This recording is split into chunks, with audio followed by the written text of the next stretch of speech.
Do you have a favourite chord? If you're a musician, surely you must have one. Let me know in the comments.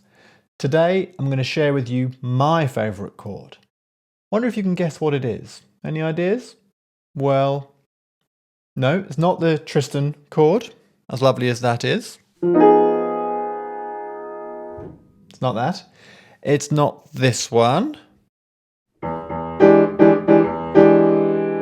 Not the Jimi Hendrix chord. No, it's not the Electra chord. No. And it's not even this one. The chord from Petrushka. It's not that either. It is, in fact, shall I tell you? Okay, it is in fact G major. I'm kidding, but my choice may surprise you. It is, in fact, a chord from a song called One Flight Down by Norah Jones. This was recorded for her 2002 album, Come Away With Me. The song was written by Jesse Harris, and it was first recorded by Rebecca Martin 1 year before, in 2001. And the chord in question is called, drumroll please, G flat minor, major 9 over B double flat. What does this chord sound like? You're dying to hear. I will show you.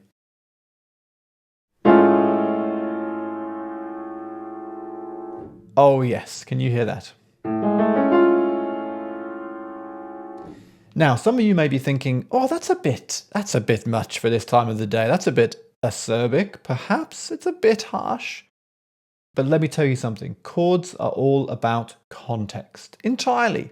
They're all about context. What's that? You don't believe me? Well, let me demonstrate.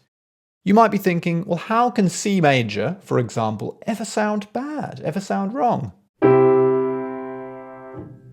How could that ever sound wrong? Well, if I'm playing in the key of F sharp, it may very well sound wrong. Check it out.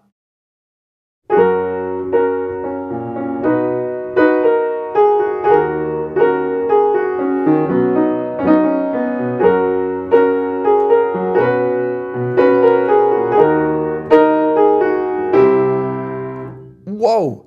Oh my God, wasn't that awful? Didn't that make you feel sick? You see? C major, wrong context. To try another example, what about this? Whoa, you might think not a particularly pleasant chord. But what if I play it in this chord sequence? I could try this. Did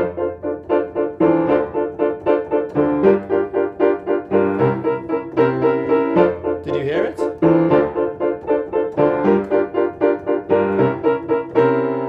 There it is.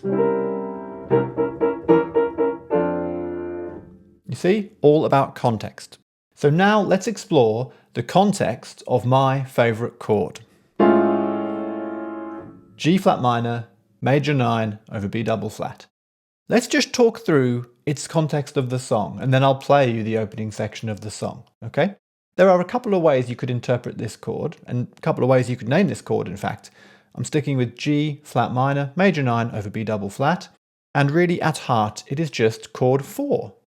Okay, our key for this song is D flat major, and chord 4 is G flat major. It's basically chord 4 with many changes made to it. Let me explain. First change is we go from G flat major to G flat minor, which adds quite a lot of poignancy, sadness. It's a classic move, making chord 4 minor, right? Chord 1. Chord 4 minor.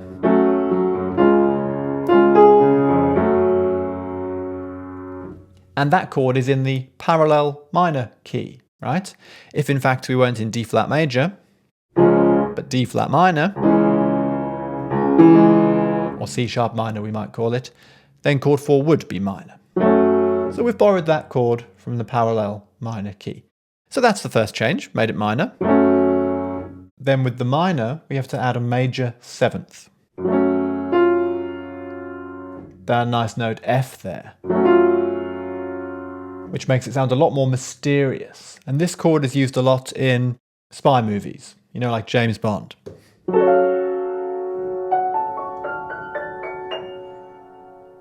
Yeah, can you hear that suspense there? So we've got the major 7th. Then we add a major 9th, and we keep the major 7th as well. But that major 9th moves down an octave. We're getting closer. We just have one more move to make. Instead of the left hand being on the root note, the G flat, it is on the 3rd of the chord, the B double flat. Oh, and we're there. We are there, people. Can you feel that chord tugging at you? Just a quick aside here. You might be thinking to yourself, why do musicians insist on being obtuse and calling notes things like B double flat, C double sharp, whatever? Well, there's a reason for it. We're not just being obtuse, willy-nilly. Why aren't I calling this note A when it looks like A and it sounds like A? It's because of the context. The chord we're playing is basically, it's based on G flat major, G flat, B flat, D flat, the 3 notes of the triad. And when we take the middle note and we lower it, we flatten it, it's still a type of B. It's a B flat, but now it's flattened again. So it is a B double flat. Yeah, it's not A. It's B double flat. So there we go. That's our naming convention anyway.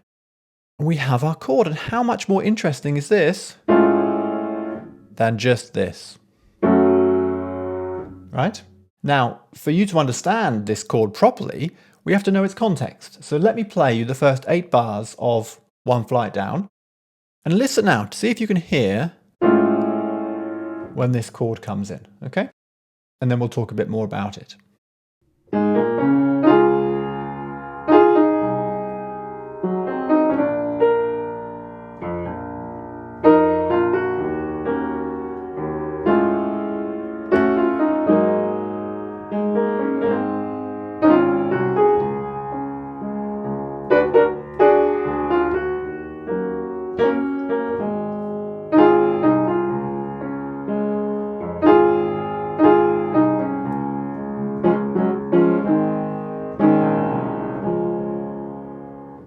Oh, isn't that stunning? Did you hear the chord? Did you hear it? Let me play you the first 4 bars again and I'll stop on the chord.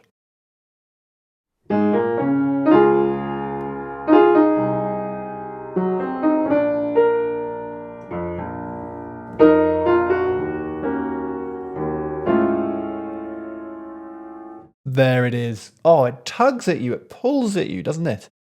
The best harmonies, they make you yearn for them, and they yearn for change, right? Music should be moving, it should be changing. Now, why is this chord so good? It's because of what comes before and after it. Before it, we have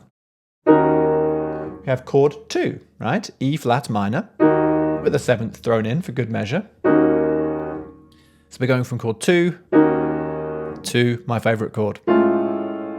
Now, going from 2 to a minor chord 4 is a great move. Rising up a minor 3rd and going from minor to minor. It's a nice move. It's poignant. But even better than that is going to this chord here. Oh, yes. Oh, it's just so much richer. And the left hand, it's not just going up a minor 3rd, it's going up a, what's that interval? A tritone, a diminished 5th. It's a very astringent interval, isn't it? Let's listen again. Oh yes, and we have to go from this place of discomfort, slight discomfort, to a place of, or probably we want to go to somewhere nicer, right? Warmer, shall we say. And we do. We go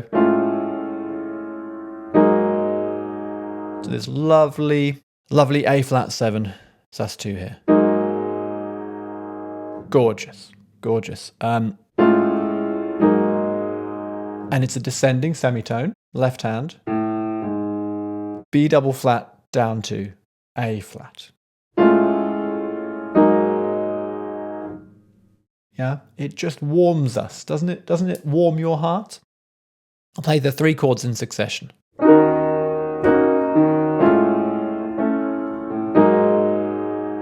Nice. And of course, it wants to keep going.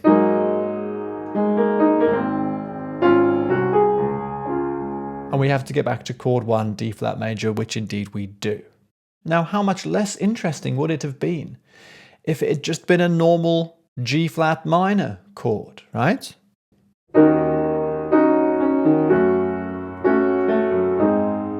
Oh, it's so pedestrian. You know, it's fine, but it's flat. It's dead. It doesn't move you as much as... Yeah, can you hear that? Oh, man.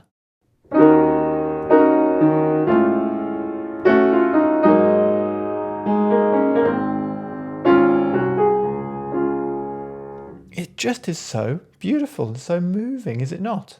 Now, I'm sure Jesse Harris, who wrote this song, he wasn't the first person to use this chord. He certainly won't be the last. But isn't it just a deep and rich chord that conveys a lot of nuance? And because of its nuance, it conveys a lot of emotion. It imparts a lot of feeling to us careful listeners. So there we have it, my favourite chord. G flat minor, major 9 over B double flat.